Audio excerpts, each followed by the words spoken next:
The quiet fixer. There are things a CEO expects to see in a performance review: metrics, productivity charts, supervisor notes. But Brandon Ellis wasn't prepared for a single name to show up again and again with no clear explanation. The reports had been placed on his desk that Tuesday morning by his executive assistant, one from operations, the other from HR. The operations file was smooth, output up, shipment accuracy improved, turnover steady. The kind of file that made a CEO nod and move on. But the HR file, that one lingered. It wasn't a complaint. Not exactly. Just a flagged note at the bottom of a larger report. Several night supervisors mentioned unusual behavior from employee Noah Serrano, consistently staying late, reorganizing equipment, seen in off-limits areas. No misconduct. Just unusual. Brandon leaned back in his chair, brows furrowing. He hated the word unusual. It was a soft word. A word people used when they didn't want to dig deeper. A red flag trying to be polite. His eyes moved over Noah's work record. Flawless attendance, zero errors, high efficiency, always on time, never called out. In fact, he was almost too perfect. But there it was again, his name. Not in disciplinary reports, but in those quiet, background whispers. Notes about motion sensors going off after hours. Shelves getting reorganized with no work order. Broken signs reappearing fixed, though no ticket had been submitted. Brandon's instincts didn't like it. He built Pacific Vantage Logistics from the ground up. Back when the company was 5 guys around a card table in a rented warehouse, sharing pizza in the rain and pulling double shifts on forklifts. Now they had 5 regional centers, hundreds of employees, polished reports full of charts and sterile lingo. But numbers didn't lie. Neither did his gut. He reached into a locked drawer and pulled out a folder labeled Field Ops, disguised entry. He hadn't used it in years, not since going undercover as attempt to bust a floor supervisor harassing single mothers. But something told him it was time again. By sundown, Brandon had cleared his schedule, placed a discreet call to a staffing agency, and created a new identity: Daniel Hayes. Fresh out of work. Temporary warehouse grunt. Just another face on the floor. That night, he stared at himself in a motel mirror. Hoodie, steel-toed boots, faded jeans. The clean-shaven CEO with sharp eyes and a commanding presence was gone. In his place was someone quieter, scruff on his jaw, a cap pulled low. Curious, watchful, invisible. And just like that, he re-entered his company as a stranger. The warehouse at night felt cold. Not temperature-wise, just hollow. Conveyor belts hummed, forklifts rumbled, barcode scanners chirped. But there was no banner, no music, just tired faces moving like clockwork. At 6:02 p.m., Daniel Hayes clocked in. No one greeted him. A clipboard was shoved into his hands with a grunt. The night manager, a tall man with a shaved head named Greg, muttered, "Zone 3. You'll be shadowing Serrano. Receiving doc." That name hit like a jolt. But Brandon kept his face flat, nodded, and moved. Rows of shelves loomed overhead as he walked, past pallets wrapped in shrink plastic and floor markings warning of tripping hazards. Then he saw him, Noah Serrano. Mid-20s. Lean. Intense. Rolling up his sleeves as he slid a crate with the kind of precision that looked practiced, instinctive. "Hey," Brandon said. "Greg told me to find you. I'm Daniel. New temp." Noah looked up. Quiet eyes. Measured. He gave a nod, pointed to an empty pallet. "You ever worked outbound?" "Not really." "Cool. I'll show you." And that was it. No handshake. No welcome. Just back to work.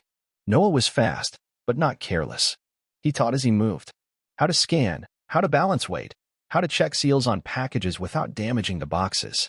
Efficient. Almost mechanical. But what stood out most wasn't Noah's work. It was how everyone else treated him. They nodded, sometimes. But no one talked to him. No joking. No camaraderie. Like he floated through a separate layer of reality. Present, but not part of it. During the 15-minute break, Brandon sat by a crate near the vending machines, pretending to check his phone. Most workers slouched over cheap coffee or microwave burritos. Noah? He picked up trash. Replaced a loose cone. Adjusted a tilted caution sign. Checked a pallet jack wheel and tightened something with a small tool from his pocket. Who does that? Brandon thought. No one watches during breaks. Noah wasn't trying to be seen. He was just doing it. Back on shift, he rarely spoke unless it was about the task. But Brandon could see it. That silence wasn't shyness, it was armor. By shift's end, Brandon's back throbbed. His legs ached. But Noah? Still going. When everyone clocked out, Brandon lingered near a support column, pretending to tie his boots. Noah didn't leave. He grabbed a flashlight and slipped down the maintenance corridor without hesitation, like it was routine. That was the first real crack. The real story never lives in reports. It lives in the moments no one watches. Brandon waited until the warehouse fell silent, then followed. The maintenance wing was darker, older. Paint peeling. Faucets dripping. No cameras. He'd made sure of that. At the end of the corridor, in a forgotten supply room, he found Noah kneeling beside a broken pallet jack, tools scattered around him. No orders. No request. No clock-in. He wasn't working. He was fixing. On his own time. Noah stood, wiped his brow, scribbled something in a pocket notebook, and left. Brandon stayed behind, heart pounding. This wasn't initiative. This was purpose. The next night, Brandon came in even earlier. Hours before shift. Noah was already there. He watched through a cracked door as Noah dismantled an electrical panel, humming softly. His tools were aligned in perfect rows. A hand-drawn checklist was taped inside the cabinet. Replace fuse eyes, done. Clean contact points, done. Test voltage, TBD. Label wires, again. Do not skip. Each line had been marked with dates. 2 weeks' worth. This wasn't a one-off. Noah had been secretly maintaining part of the facility for weeks. Later that night, a forklift near Zone 2 stalled. Greg waved it off. Tag it. Maintenance will get it next week. But Noah was already there. Peeked underneath. Tapped twice. Pulled a tool from his vest. 5 minutes later, it roared to life. No one thanked him. No one even noticed. But Brandon saw. Noah wasn't doing this for praise. He was protecting something. Brandon couldn't sleep. He returned again and again, logging Noah's paths, blind spots in camera coverage, and even the patterns in how he moved across zones. Noah navigated the warehouse like a man tending sacred ground. Behind shelves. Through forgotten corners. And finally, Brandon followed him to the far west wing. There, in a closed-off room, Noah swept behind rusted racks, wiped walls, checked extinguishers, and recorded notes in his own hand. He wasn't hiding because of something bad. He was hiding because no one had ever asked. Brandon stepped out from the shadows. Noah turned sharply. Daniel. Brandon raised his hands. I'm not here to get you in trouble. Then why are you following me? Because I've seen what you fix. What you clean. And none of it's in your job description. Noah looked down. Quiet. My dad, he said slowly, used to work at North Haven site. Slipped on a spill. No one cleaned it. Broke his back. Couldn't work again. No one got fired. No one fixed the system. He shrugged.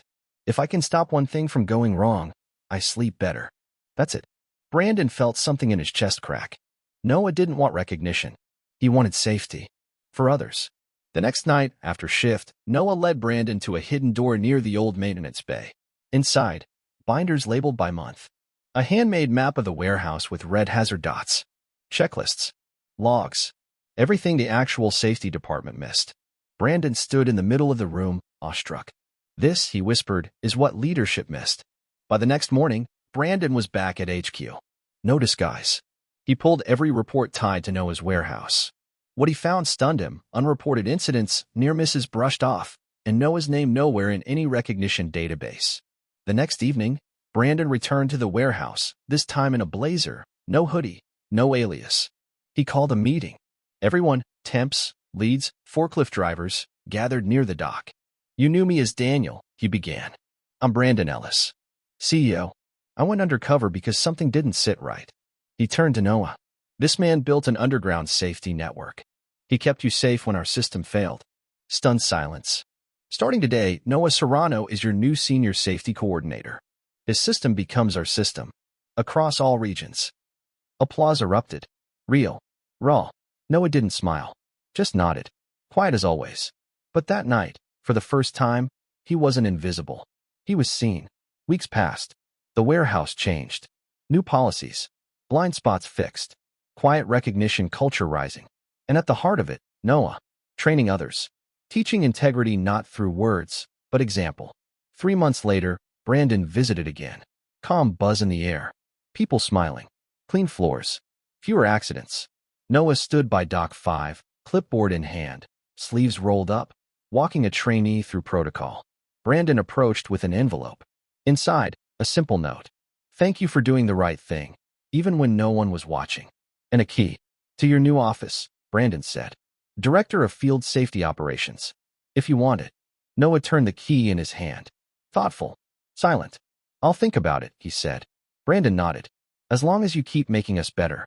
And with that, he walked into the sunlight, leaving behind a man who once fixed things in the shadows, now shining in full light. A quiet guardian. Seen at last.